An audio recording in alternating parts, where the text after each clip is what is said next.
Are you seeing this pop-up error on your Windows computer? Luckily, you can use some built-in tools to fix up any corrupted files, and here's what you can try to do. Now, before trying any fixes, you have to restart your computer fully.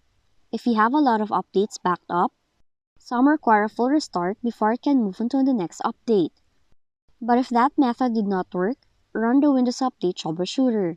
Do it by opening Settings, click System, choose Troubleshoot, choose Other Troubleshooters, and find Windows Update, then run the troubleshooter.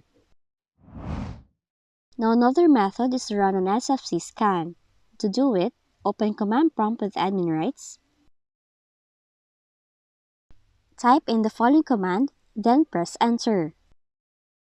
Now once you see the operation completed successfully, type in the next command, then press Enter again. Now the scan will take a few moments. Lastly, delete temporary files by opening Services, find Windows Update, right-click on it, then select Stop. Now once done, minimize the window, then navigate to this path on Windows Explorer, delete all the files from this folder,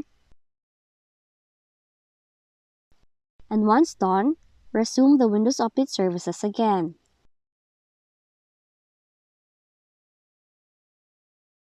And that's how you can fix this pop-up error in your Windows 11 computer. If you found this video helpful, kindly like and subscribe. You may also click and turn on the notification bell so you can be notified from whenever we release new videos.